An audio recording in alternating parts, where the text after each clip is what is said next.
Biology पाठशाला के एक और वीडियो में आपका स्वागत है।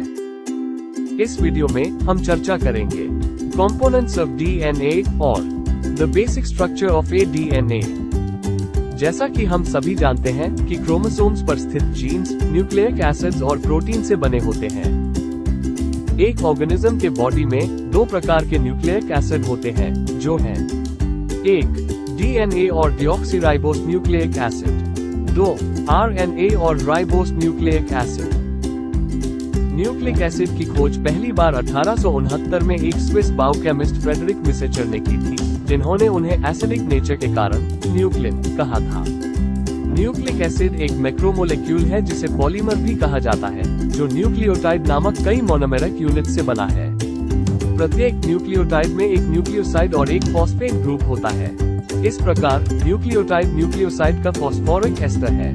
प्रत्येक न्यूक्लियोसाइड में शुगर मॉलिक्यूल और एक नाइट्रोजनस बेस होता है। अब हम डीएनए के डिफरेंट कंपोनेंट्स के बारे में चर्चा करेंगे। पहला है शुगर्स। ये 5 कार्बन वाली शुगर है जो पेंटोज शुगर है। पेंटोज शुगर दो प्रकार की होती है, एक राइबोस शुगर है और दूसरा डीऑक्सीराइबोस शुगर है। डीऑक्सीराइबोस शुगर में सेकंड कार्बन पर एक ऑक्सीजन एटम कम होता है। राइबोस शुगर आरएनए में मौजूद होता है, जबकि डीऑक्सीराइबोस शुगर डीएनए में होता है। दूसरा कंपोनेंट नाइट्रोजनस बेस है। नाइट्रोजनस बेस दो प्रकार के होते हैं, अर्थात प्यूरीन्स और पिरिमिडीन्स। प्यूरीन में कार्बन और नाइट्रोजन के 2 रिंग होते हैं। प्यूरिन्स के एग्जाम्पल एडेनिन और ग्वानिन है। पिरिमिडीन में कार्बन और नाइट्रोजन की केवल एक रिंग होती है। पिरिमिडीन के एग्जाम्पल साइटोसिन, थाइमिन और यूरेसिल है। इन 5 नाइट्रोजनस बेस में से डीएनए में एडेनिन, ग्वानिन, साइटोसिन और थाइमिन होते हैं। आरएनए में थाइमिन के स्थान पर यूरेसिल मौजूद होता है। पेंटोज शुगर के फर्स्ट कार्बन पर नाइट्रोजनस बेस जुड़े होते हैं। तीसरा फॉस्फोरिक एसिड है। न्यूक्लिक एसिड की एसिडिक नेचर फॉस्फोरिक एसिड की प्रेजेंस के कारण होती है। न्यूक्लियोसाइड की शुगर फॉस्फोरिक एसिड के साथ नेक्स्ट पेंटोज शुगर के 5th कार्बन और प्रीवियस पेंटोज शुगर के 3rd कार्बन पर गठित फॉस्फोडीस्टर बॉन्ड द्वारा जोड़ती है।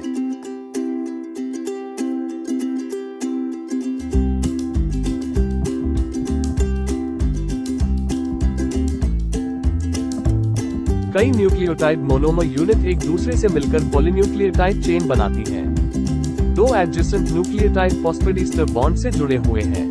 एक पॉलीन्यूक्लियोटाइड चेन को अक्सर 5' to 3' H के रूप में लिखा जाता है। अब हम डीएनए की स्ट्रक्चर के बारे में चर्चा करेंगे। 1953 में जेडी वाटसन और एफएचसी क्रिक ने डीएनए की डबल हेलिकल स्ट्रक्चर का प्रपोज रखा। इस काम के लिए उन्हें 1962 में नोबेल पुरस्कार से सम्मानित किया गया था। डीएनए की डबल हेलिकल स्ट्रक्चर की विशेषताएं इस प्रकार हैं। Each nucleotide is made of sugar, phosphate and a nitrogenous base.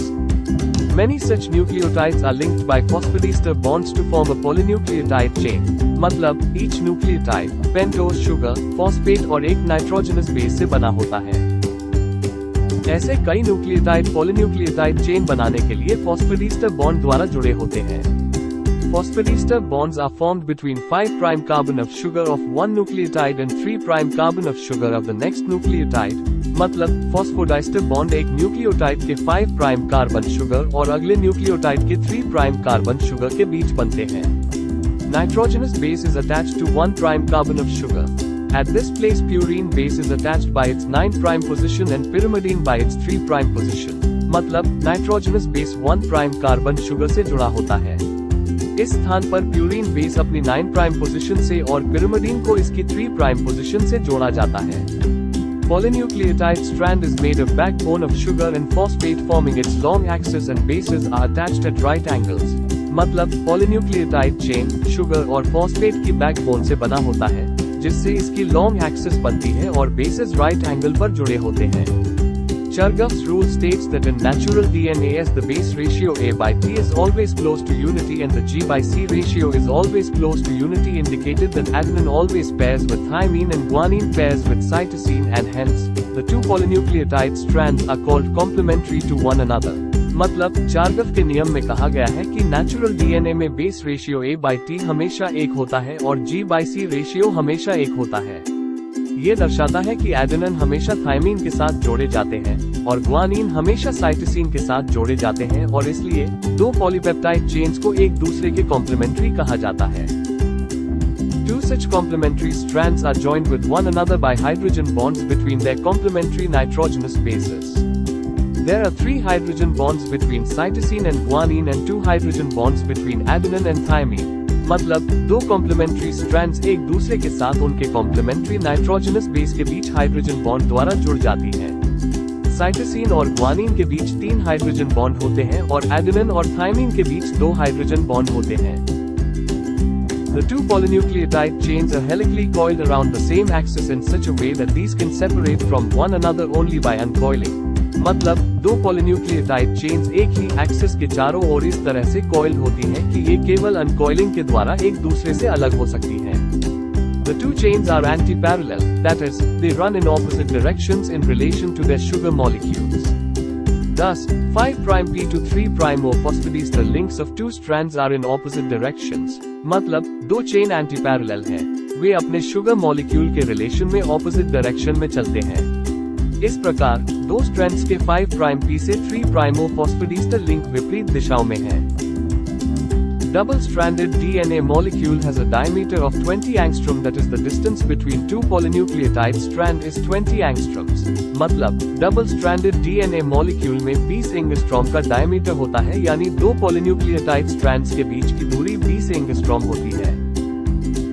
The helix makes one complete turn every 34 angstroms along its length.